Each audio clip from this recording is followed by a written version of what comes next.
Hitler ಕಲ್ಯಾಣ ಧಾರಾವಾಹಿಯಲ್ಲಿ ನಾಯಕಿ Leela alias ಎಡವಟ್ಟು ಲೀಲಾ ಆಗಿ ನಟಿಸಿದ್ದ ಚಂದುಳ್ಳಿ ಚೆಲುವೆಯ ಹೆಸರು ಮಲೈಕಾ ಟಿ ವಸುಪಾಲ್.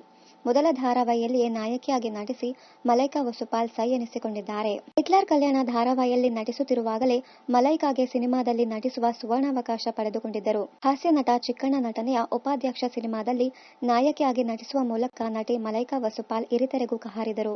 ಉಪಾಧ್ಯಕ್ಷ ಸಿನಿಮಾ ರಿಲೀಸ್ ಆಗಿದ್ದು ಮಲೈಕಾ ಅವರ ನಟನೆ ಸಿನಿ ವೀಕ್ಷಕರನ್ನ ಸೆಳೆದಿತ್ತು. ಸಿನಿಮಾದಲ್ಲಿನ ಅವರ ನಟನೆ ಇನ್ನೂ ಕೂಡ ಪ್ರೇಕ್ಷಕರ ಮನದಲ್ಲಿ ಹಸಿರಾಗಿರುವಾಗಲೇ ಮಗದೊಂದು ಸಿನಿಮಾದಲ್ಲಿ ನಟಿಸುತ್ತಿರುವ ಸಂಗತಿಯನ್ನ ಮಲೈಕಾ ಹೊರಹಾಕಿದ್ದಾರೆ. ಮಲೈಕಾ ಟಿ ವಸುಪಾಲ್ ವಿದ್ಯಾಪತಿ ಅನ್ನುವ ಹೊಸ ಸಿನಿಮಾದಲ್ಲಿ ನಾಯಕಿಯಾಗಿ ನಟಿಸುತ್ತಿರುವುದು ಈಗಾಗಲೇ ಸುದ್ದಿಯಾಗಿದೆ. ಮಲೈಕಾ ವಸುಪಾಲ್ ನಟಿಸುತ್ತಿದ್ದ ಹಿಟ್ಲರ್ ಕಲ್ಯಾಣ ಧಾರಾವಾಹಿ ಇತ್ತೀಚೆಗಷ್ಟೇ ಮುಕ್ತಾಯಗೊಂಡಿದೆ.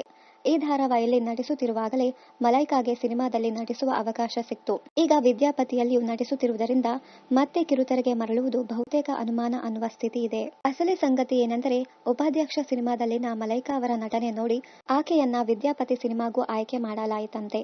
ಅಂದಹಾಗೆ ವಿದ್ಯಾಪತಿ ಸಿನಿಮಾದಲ್ಲಿ ನಟ ನಾಗಭೂಷಣ್ ಅವರು ನಾಯಕನಾಗಿ ಕಾಣಿಸಿಕೊಳ್ಳುತ್ತಿದ್ದು ಅವರಿಗೆ ನಾಯಕಿಯಾಗಿ ಮಲೈಕಾ ವಸುಪಾಲ್ ಅವರು ಸಹಿ ಹಾಕಿದ್ದಾರೆ. ನಟ ಡಾಲಿ ಧನಂಜಯ್ ಅವರ ನಿರ್ಮಾಣದ ಈ ಸಿನಿಮಾವನ್ನ ಒಪ್ಪಿಕೊಂಡಿರುವ ನಟಿ, ನಾನು ಹಿಟ್ಲರ್ ಕಲ್ಯಾಣ ಧಾರಾವಾಹಿ ಮಾಡುತ್ತಿರುವಾಗಲೇ ಹಲವಾರು ಕಥೆಯನ್ನ ಕೇಳಿದೆ, ಆದರೆ ಯಾವುದೂ ಹಿಡಿಸಲಿಲ್ಲ.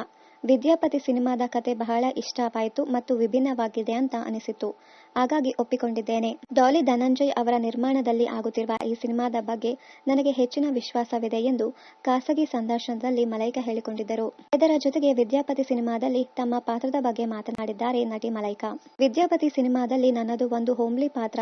ಇದರಲ್ಲಿ ನಾನು ಬಹಳ ಸಿಂಪಲ್ ಆಗಿ ಕಾಣಿಸಿಕೊಳ್ಳುತ್ತಿದ್ದೇನೆ. ಇನ್ನು ನಾಗಭೂಷಣ್ ಅವರು ಒಳ್ಳೆಯ ನಟ.